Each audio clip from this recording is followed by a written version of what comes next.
Hello friends, today we are going to discuss about optics. Before starting this lecture, think about light. Light is a form of energy visible to human eye. It enables us to see objects and interprets the world around us. Light is electromagnetic radiation. It is electromagnetic wave and having very high speed 3 into 10 raised to 8 meter per second in a vacuum. This light has a dual nature. Either it is in a form of a wave or in a form of a particle.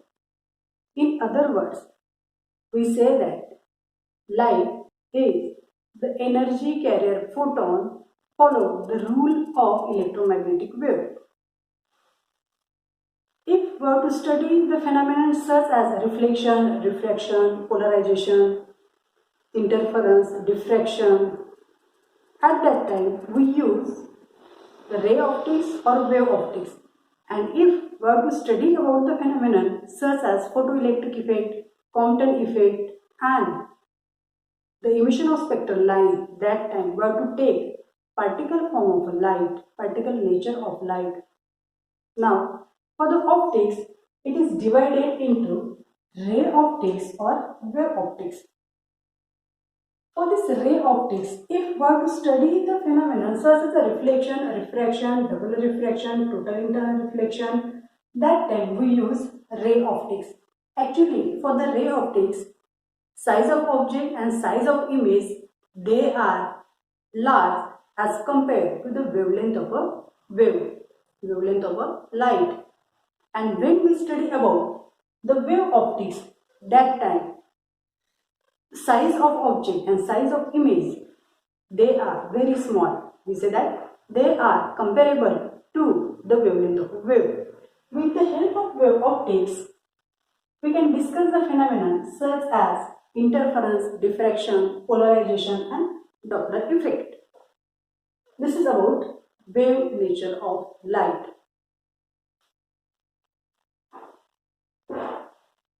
Even though due to the COVID-19, syllabus has been reduced, but I will explain certain topics. They are very useful for further discussion, and that's why let us discuss fundamental laws on which ray optics is based. Actually, there are 4 laws on which this ray optics is based. First law is light, it travels in a straight line path in homogeneous and isotopic medium. Second is, if 2 or more rays they intersect at a point without affecting their path beyond that point. And third one is laws of reflection. If we take any reflecting material on which if light is incident at that time, what will happen? The light gets repelled back. That means reflected. If we take a plane mirror here, let me draw a perpendicular line, that is normal.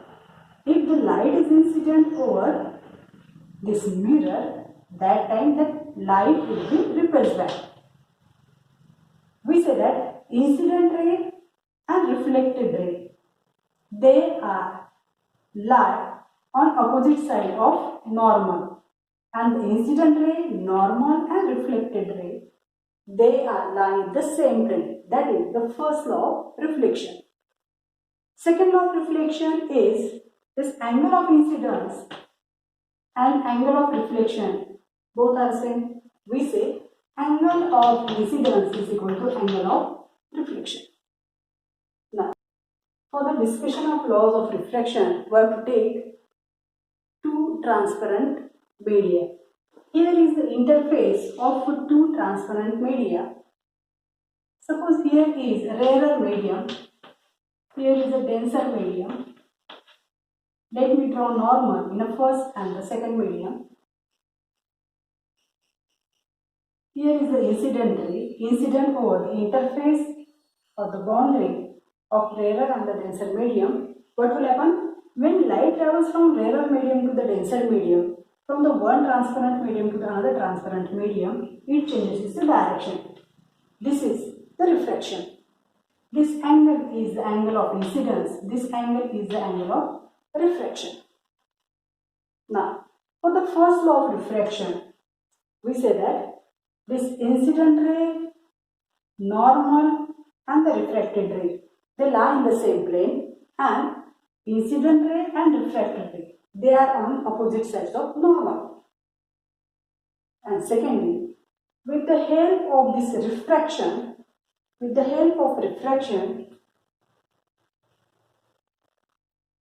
ratio of sine of angle of incidence to the sine of angle of reflection, it is equal to constant, and that constant is the refractive index.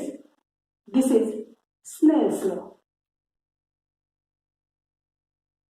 These are the fundamental laws on which the ray optics is based.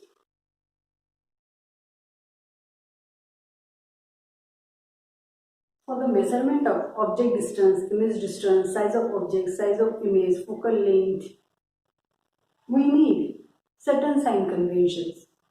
And the sign conventions are as such: all distances should measure from the optical center or from the pole of mirror. Let me take, here is the principal axis and here is the pole of a mirror or optical center of a lens.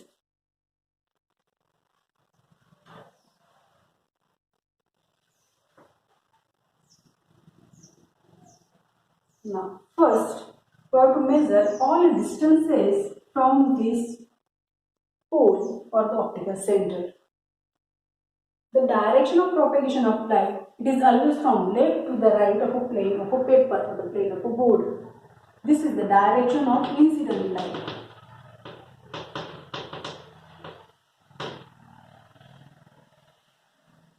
Now, all the distances they measure to the left of a pole, they are taken as negative. If we measure the distances in this direction, they are taken as a negative. The distances measured in this direction, they are taken as a negative. In other words, we can say that the distances measured opposite to the direction of propagation of light, they are taken as a negative. And the distances to the right of a pole, that means in the direction of propagation of light, they are taken as a positive. If we measure the distances in this direction, they are taken as a positive. In this direction, they are taken as a positive. All the distances, all the measurements above the principal axis, they are taken as positive.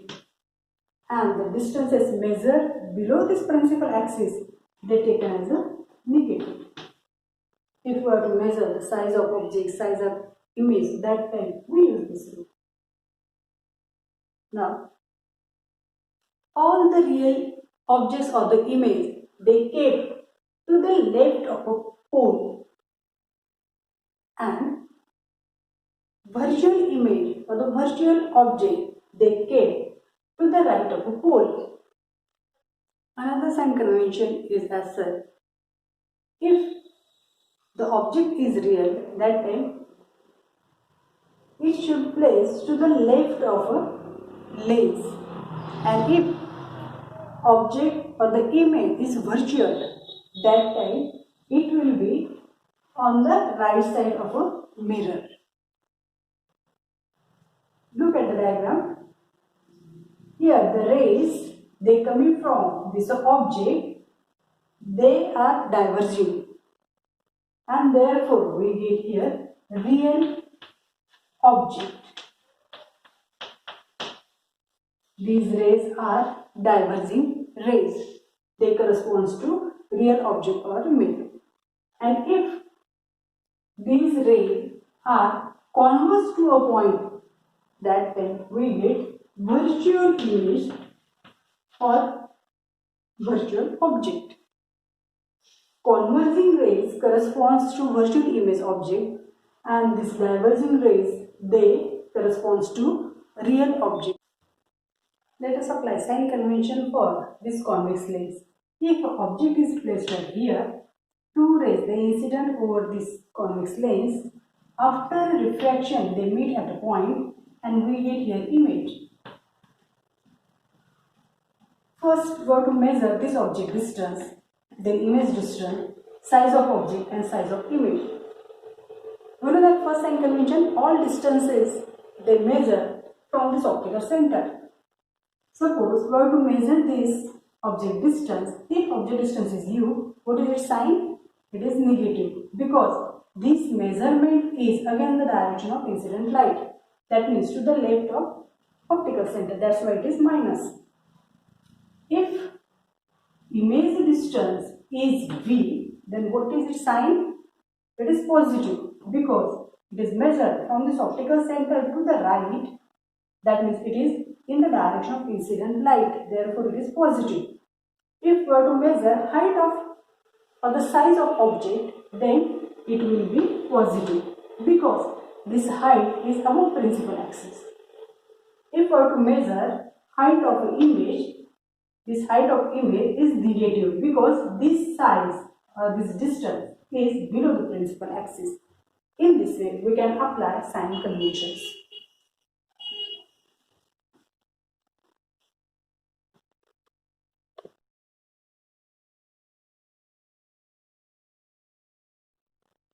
Let us discuss reflection from plane surface. Best example of a plane reflecting surface is mirror. Imagine here is mirror, plane mirror, and if object is placed here, that object is an O object. If this distance is U distance, then where we get its image? We get its image, that image inside the mirror. Actually, this mirror is a transparent medium and there is polished surface. Now, let us calculate where we get image. First ray, which is incident over this plane surface, according to its property, if angle of incidence is 0, then angle of reflection is also 0. Same ray will be repulsed back. If another ray, which is incident over here, then it will be repulsed back. Then it will be incident over here and reflects in the same medium. If we draw here normal, it is observed that angle of incidence is equal to angle of reflection. At the same time, another incident ray, which is incident over the surface, over this mirror, and it will be repelled back. Here is also angle of incidence is equal to angle of reflection. But what will actually happen? These reflected ray, they meet in the backward direction. That means when we proceed this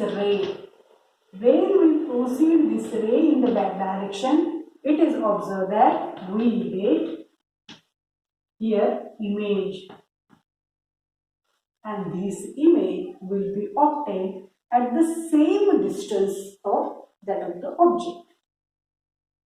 This is the reflection of any object due to the plane surface. This is the best example of a mirror.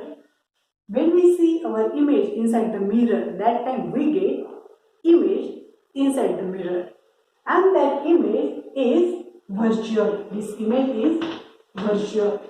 Why it is virtual image?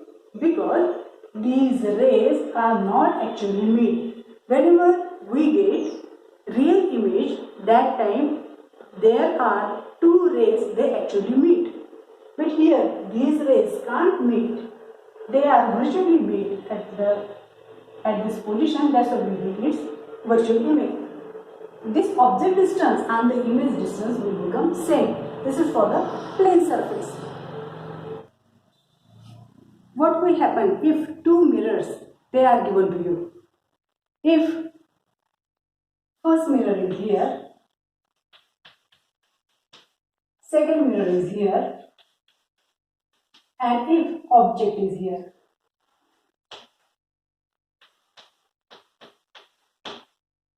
How many images we can see inside this mirror 1 and mirror 2? We get infinite images. Here we get infinite images. Now, let us take certain examples. If two mirrors given to you, this is first mirror and here is the second mirror, M1, and here is the second mirror, M2. There is a certain angle between them. If this angle is known, imagine this angle is 30 degree. Angle between both these mirrors is given to you. And if object is placed anywhere, now we have to determine how many images of this object. It can be determined by using formula n is equal to 360 by theta. N is equal to, we know the value of theta, it is of 30 degree. 360 by 30, n is equal to 12. If this calculation is even number, that time images obtained, they are n minus 1. That means n is equal to 11. Always. If we apply this formula for the determination of number of images, and if that solution is an even number, that time number of images obtained will be n minus 1. And if this calculation is of odd number, that time we have to think about where the object is placed. If object is placed on angle bisector, that time number of images obtained will be n minus 1. And if of the angle of bisector, that time it will be n.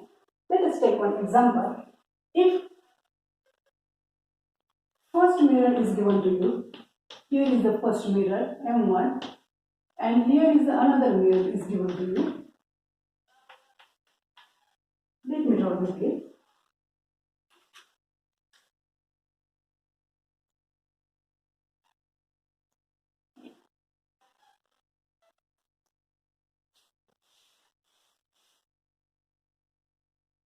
First mirror is here and another mirror is here.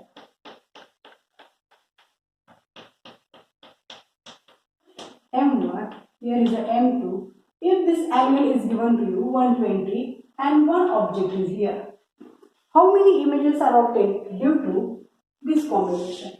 If two mirrors are given to you, angle between them is 120, then determine number of images obtained. Here, applying the same formula, n is equal to 360 upon theta. We know the value of theta, it is of 120, and this will become 3. If value of small n is odd, it is odd number, that time think about where the object is placed. If it is on angle bisector, that time we have to take n minus 1. That means number of images obtained, it will be n minus 1. That means it is equal to 2. If object is placed off the bisector, that time n is equal to n. Okay? Means for the case of odd number, we have to think about where the object is placed. If object is placed on this bisector, that we have to take n minus 1. And if object is placed anywhere of the bisector, that time we have to take n is equal to n. Third case is if this n is not integer. If n is not integer, that means if n is given as 12, 1, 14, it is not integer. That time take this integral part and that much images that will be obtained inside these two mirrors. In this way there are three conditions. First one is, if this 360 by theta, this value is even number, that time number of images obtained will be n minus 1. If this calculation is an odd number, that time think about where the object is placed. If object is placed along the bisector, that time number of images obtained will be n minus 1. And if it is placed off the bisector, that time n is equal to n. That means odd number. And if this calculation is not integer, that means in a fraction form, not integer, that time take integral part, and this is the value of number of images obtained.